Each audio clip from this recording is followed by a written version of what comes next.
Welcome, Maya Middlemiss. Hey, what a welcome. Thank you. Okay, well, it's customary on these occasions to start with the biography slide. And I have to cover off this thing anyways, first of all. Have I really been doing this for a quarter of a century?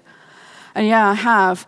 In fact, my real encounters with remote work started back in the previous century when my mum worked from home as a freelancer in the 90s. I was a student, which meant I didn't have to queue up for a computer in the library then. This is all going to sound really strange for anybody not born back then, but this was how it was, these beige boxes. And I was temping as well. I got a chance to work for somebody who worked remotely, so I was working in their house. And it kind of planted the seed, I suppose, even way back in the 90s, that you didn't have to do a normal job in somebody else's office. And I did do that for a while. After I finished being a student, I did do some normal jobs. So I have heard of these things called jobs. I did some traveling and things like that. But then everything changed for the whole world and for me when I had a millennium baby. No, it just happened like that. But it also coincided with me the chance to take on a work-from-home job. This is partly because I just couldn't face the complications of a baby and going to work. I still don't know how people actually do that 25 years later. It was way too complicated for me. And I had a friend who had a business and she wanted to develop an internal supply. We'd call it an internal startup nowadays, but I don't think we really used those words then. So she was trying to set up something brand new, which might have annoyed existing suppliers. So for her, this plausible deniability of having someone not in the office was definitely attractive. For me, not having to go to an office was attractive. So we thought we'll try and figure out if I can do this remotely. And certainly in the year 2000, remote work and work from home were utterly synonymous because it relied on these beige boxes, which were plugged into the wall and made a noise and you couldn't go anywhere. So that was what happened. And we were going to use this new technology called the internet. Nobody was sure it was going to catch on, so we thought we'd give it a go. And so I gave up my nice, secure job I had at the time and went in with this. And, yep, it kind of worked. And I think we thought when we were doing the business plan, when I was doing the business plan on my bump with the keyboard balance there, didn't have a laptop at the time, we thought that if we grew and we scaled, we'd probably rent an office one day, because that's what businesses did. But in the reality, the first person I hired came and worked in my house for a bit to train. And then she said, well, could I do this from my house? And okay, yeah, there's no reason why not. We'll get you the beige boxes and a new phone line and everything else. That's a whole other presentation about how the technology has evolved. And so we set her up to work from home, and the next person, and the next person. And we ended up growing this team, ultimately across 3 countries over that time. Now, obviously, I've done one bullet point there for 2000 to 2016. That's a huge time in business, technology, society, and everything else. Our business grew, but lots of things happened in the context of work and business, the economy, and the world. The 4-hour work week came up 2007, 2000, around there. I remember reading that and thinking, yeah, there's lots of stuff resonating here, but actually I then had 2 young children and I had all these beige boxes. I had a team that depended on me. I couldn't go off to Argentina and learn to salsa for 6 months. But what I could do was take my whole family and move somewhere else. So we shifted from the suburbs of London. By that time, my husband was working in the business as well. And everybody thought we were completely nuts to basically pile 2 kids, a cat, the business and everything into an old Land Rover and go and move to Spain. It was actually quite easy then as Brits, because we were all Europeans then. Again, that's another talk, but we just thought we'll go and do it. We'll see if it works out. We'll rent both ends. And yeah, we never looked back, basically. And at the time, everybody thought we were crazy, but I don't think anybody in this room would require me to explain why I wanted to do that. And so we carried on working from Spain, figuring all that out as we went along. Then that business came to an end for me in 2017, and I had the choice to either go back to the UK and get a job, or go full-time freelancing. And I knew then that I wanted to be writing, I wanted to be consulting. I didn't realize at that point quite how valuable that all those years of working remotely would be. Because back in the day when I figured all this out, we didn't have We didn't have nomad festivals. We didn't have digital nomad visas. We didn't have remote work influencers. I don't think we even had influencers, actually. There was no playbook for any of this. I just had to figure it out. And that turned out to have value. So as well as writing and speaking, I was able to help businesses who wanted to transition into some form of remote working. And back in the day, pre-pandemic, this was actually a project management, a change management process that was planned and piloted and evaluated, and then piloted and evaluated some more if they weren't really committed to it. But it made lots of work for consultants, and because nobody realized until March 2020 that you could just throw a laptop at everybody and say, go home. So since that time, I've been doing much more work with individuals and people who want to work from home, but want to work from home well, not just be thrown in at the deep end with a manager who has no clue what they're doing. And I ended up answering lots of questions from people who didn't want to be called back to the office and creating Remote Work Europe. It started as Remote Work Spain. We're now active in 14 countries, including most recently Greece, thanks to Dimitris and Marcos, who are killing it with our new Greek community. So, and if you look on remoteworkeurope.eu and your country isn't there, then come and talk to me, because we do want more. So that's the background, but it is quite important to this story. So it's 2024. We have the technology, we have the cultural acceptance of remote work, we have some of the regulation coming along, and really we've got the world at our feet as remote workers. We can go where we want, do what we want. So I'd like you to imagine that you're here in Athens, maybe strolling on the beach, and you meet an alien who's just arrived, and they want to meet you. And they're full of questions. And it's so lucky for this alien, actually, that they met you, a remote worker, a digital nomad, because they can talk to you about what it's really like to be human. And you understand the world. You understand the broader context. You understand which things are socially constructed versus universal human truths like love and peace. And you can talk to them about psychology and economics and law. You have this amazing conversation, and because they're so full of questions. But then the alien comes up with one that makes you stop for a moment. Because they've heard of, the alien's been on LinkedIn, and they've been on Indeed, and they've been looking at, so what are jobs? I've seen these lists of things that people have to do, and they get paid, and you have to stop and think for a moment. You say, okay, yeah, what have you seen on LinkedIn? Okay, yeah, you've seen a job description. It's a list of things. And the way it works is you have this description, this list of things that is required for the job. And if you're looking for a job, you look at this and you think, yay, the title, there's a few points there that's me.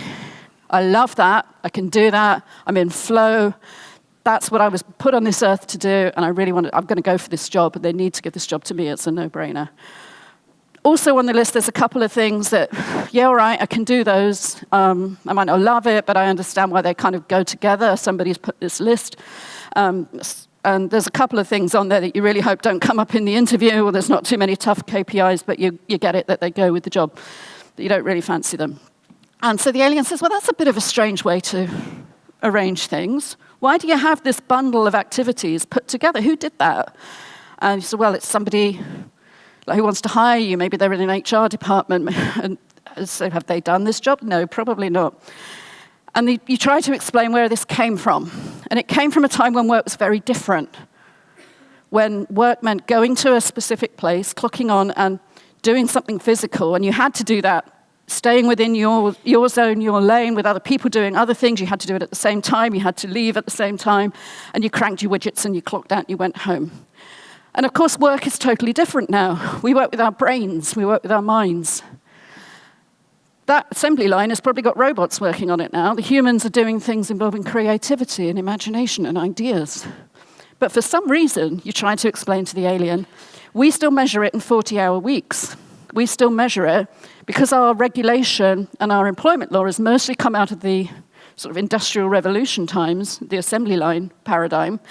We have no other way of measuring that in a contract, even though it doesn't fit what people are doing in offices at all.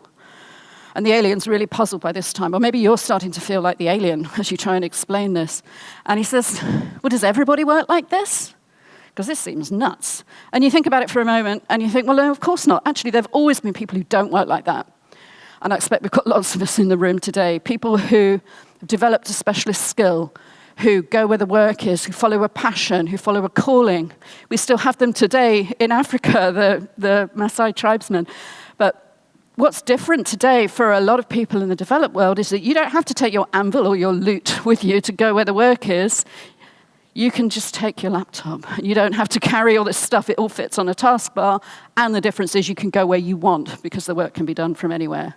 So the alien's smiling now, starting to get it. And the problem is, though, in 2024, we feel like that there's still these two groups of people. There's the ones in the boxes, and there's us doing what we want to do, wherever we want to do it. And it feels like they're really on different planets. They shouldn't be, but there's this gap between them. And the people in the boxes, they've got their salary and their pension and their security, and somebody else is responsible for their career and what they're going to do next. And the people on the other side have freedom to do what they want. But actually, it shouldn't be like this now. And I contend that even though there's a gap, it's not a chasm, it's maybe just a river. There might be a few rocks in the stream, maybe the odd crocodile or something. But we can use remote work to build a bridge to find our way across that stream and take up a place on it where we feel comfortable, because it's not an extreme of being a salary person in a cubicle and being an entrepreneur with all of that freedom and lack of security that entails. There are so many places, but we have to build that bridge. Remote work is the key, and we can do it. No one's going to do it for you, though. So we're going to be talking, there's lots of talks today about how to find you, how to find what you need in your story. So I'm not going to spend a lot of time on Ikigai. Talk to Marcos if you need help figuring this out. But I wanted to put this slide in here to remind you that HR doesn't care about anything except the profession segment. Okay, they want you doing your best work for them. All the rest of it is up to you. And it's up to you if you want to leave the grey box and move across the bridge to the place you want to be, then you have to figure that out. And it's a really exciting adventure because there are so many options. You're not looking for somebody else to draw that job description up for you. First of all, start where you are if you have a job. What flexibility can you create within that? Go back to the 4-hour work week. Working from home by stealth, you have a plumbing emergency or something, you work from home, you're spectacularly productive, and well, can I do this every week then? And gradually build on that. You get time back then, and you get proof that you can do it. So that creates room for you to think about what's next. Maybe you can take that job somewhere else. That's what I did, because there weren't really any remote jobs at that point. When you change your location, you change your perspective, you change your view on life, everything opens up for you in ways you may never have imagined. So that's one simple answer. If you have a job once it's remote, take it and go and do it somewhere else. About half the countries in the world now have a digital nomad visa of some sort attached to them. So it really is that easy. You might find that doesn't meet your needs at all, so perhaps you're looking at that point for a fully remote job. And by then you've been doing it, so you have that on your CV, on your LinkedIn, of course. I can work fully remotely. You've got that track record, so the next employer won't be scared to hire you. You can get yourself a fully remote job. Maybe you still don't have the skills, but you can develop them. You can train, or you can develop those skills by helping another organization. Maybe it's one you want to work at. Maybe you can be a hands-on volunteer, say at an event like this couldn't run without volunteers, and people are gaining amazing experience, but it is transactional. They're helping the event. They're building their CV and portfolio out of it. You can be an advisor. You can be a board member. There are loads of ways you can add skills. You can test out ideas. Once you've got that time back, you're not commuting to that grey box anymore.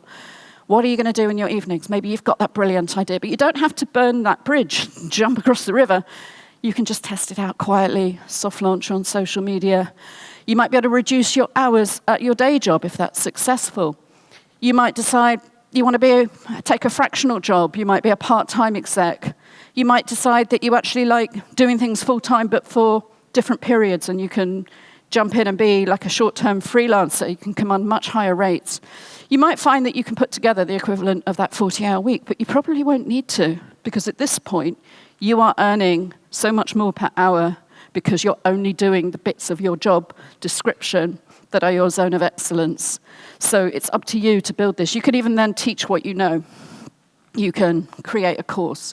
You can write a book. You can start a podcast. You might even be able to teach at a higher education institution like this one. They might take a guest lecturer in something that you know.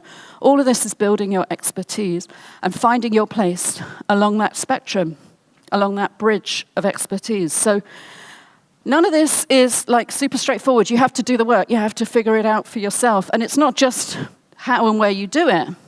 There are so many things you need to explore to see what's going to unlock that for you. What are the highlights on the job description that you want to take away? Think about what you've done in the past, what you loved, what you would have done anyway if it wasn't what you were getting paid for.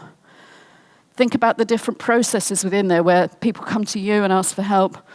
You might find that the pursuit of that feeling doesn't necessarily come from the particular work itself, but it might be where you do it, who you do it for. It could be that you're brilliant at one particular kind of nerdy software or spreadsheet, but you get tremendous fulfillment for using that to help an organization further a cause that makes a difference in the world. We have someone in our network, for example, who she's a VA, but she specializes in working with trauma-informed disaster workers, people who jet into zones around the world where terrible things happen. She wants to support that work. She doesn't do that work. She knows that's not her zone of excellence. But in order to support these people, she is a travel and logistics VA who gets them on the right plane, takes care of all those details. So she's across all of that so that they can hold space for their clients going through unimaginable trauma. So she's a direct part of, it's like the janitor telling Kennedy he was helping to put the man on the moon. So, these are all the things you can do. Try and figure out what you're good at, where that fits, who you can do it for, where on that bridge you want to be. You don't have to jump from the cubicle to total entrepreneurship unless you want to. There's lots of people here who will help you. Now, I don't pretend to have it all figured out, but I do know this is what we're aiming for. The job description, which sparkles, and is everything lights up for you there. And nobody's going to write that for you. You have to write it for yourself.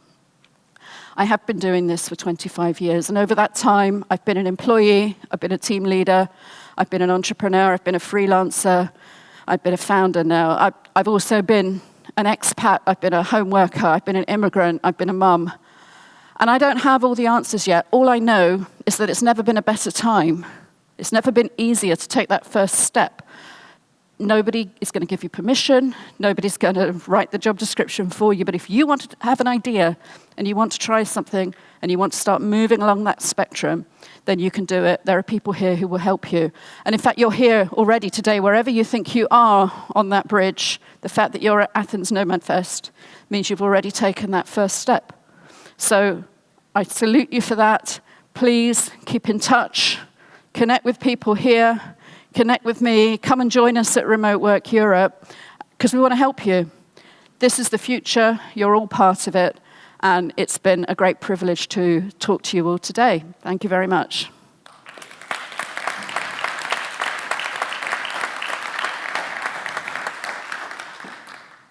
So we have any questions? Everybody's still recovering from their night out last night. Yes, Crystal. Thanks a lot for your presentation. And I must admit, I've seen you several times before in different occasions, but your presentations get better and better and better, and you really nailed it. Thanks a lot. Thanks a lot.